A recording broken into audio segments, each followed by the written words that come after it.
Hey guys, so today is another beautiful day. So it's 82 degrees out. Feels more like it's spring instead of fall.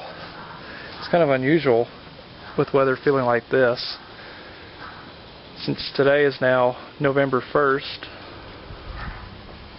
So I actually watered the grass for the first time in quite a while. We just haven't really been getting that much rain, so we might still get some rain this weekend, which that could be bad news for NASCAR because they're in town for this weekend at Texas Motor Speedway. So I don't know for sure if I'm going to go out there for the race. The last race for me I kind of thought it was a little bit boring.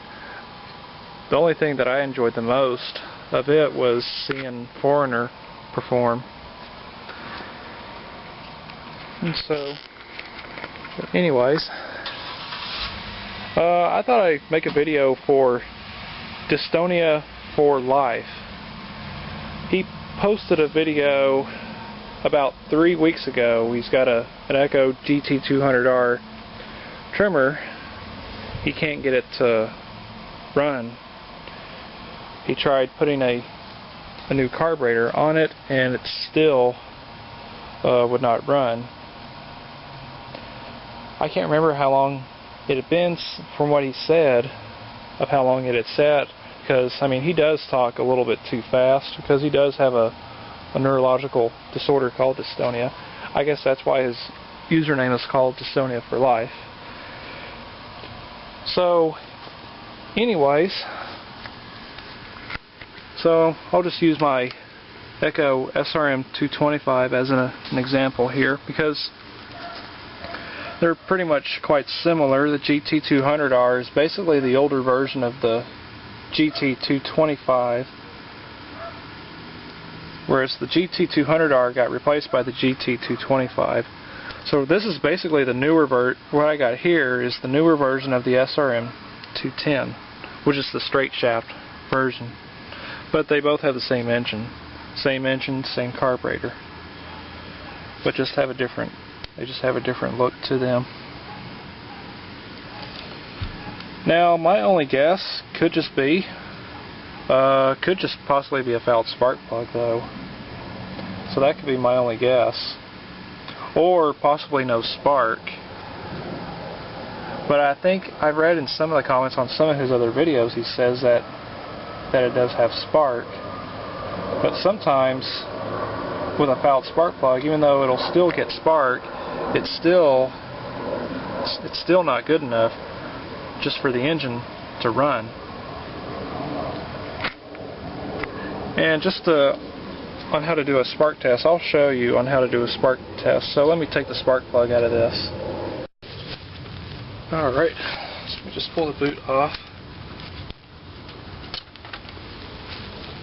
So we need is a 3/4 inch deep well socket.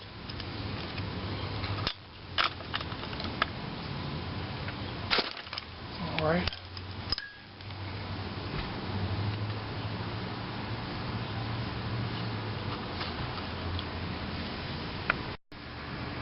So here's the plug that just came out of my SRM225. You can tell, yeah, she's getting pretty dark though. But it still works. But on some equipment, sometimes they will not run with spark plugs like this. So this spark plug here almost does look like it's fouled, but it still does work. And I'll show you on how to do a test for spark. Alright, so we'll just stick the plug onto the boot. Stick it all the way on. Alright, then we'll need to ground the plug onto the engine.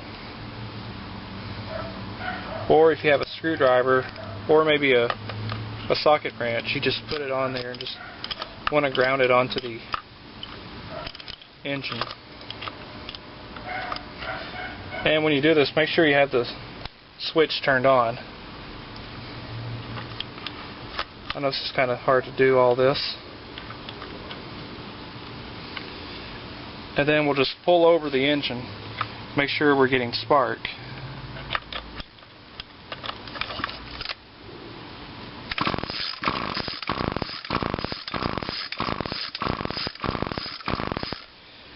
And we're still getting spark, which that's good.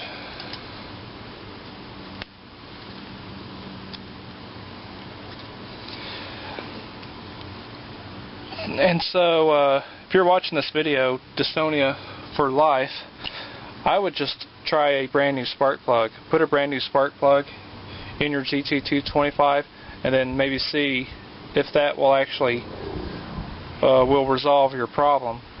If not, then it could possibly be you could have a bad ignition module where it's probably not getting enough spark on the plug, and thus not enough spark to actually start the engine. So I'll put this plug back in, and I guess I'll do excuse me. So I'll just put the plug back in and we'll do a little cold start. Alright, so let's start it up. So it was last running on Monday. Alright, so switch is on. Choke, we'll give it about 5 primes.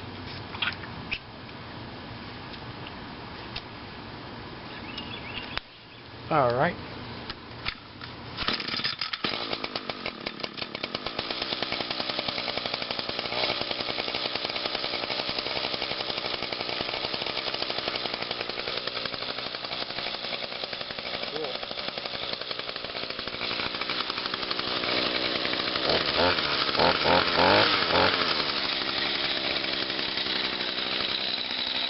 As you can see, I got the Craftsman extra quiet spring, so that's why it doesn't make no noise above the spring.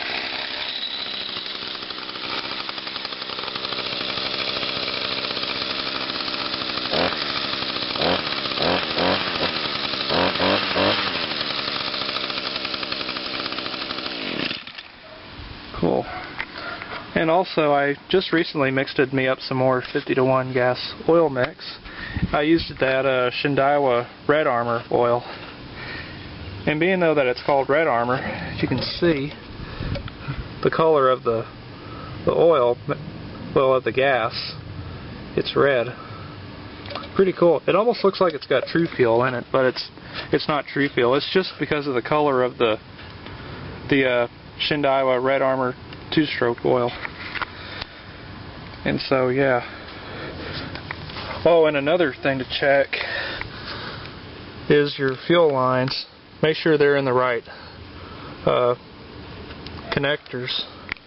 As you see here, this line here, the primer, has to be connected to the nipple on the left side, and then the black one has to be connected to the nipple on the right side.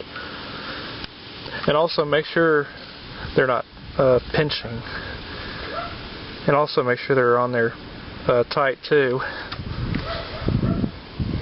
And yeah, so I hope you enjoyed this video, and hopefully if this will help you out, dystonia4life.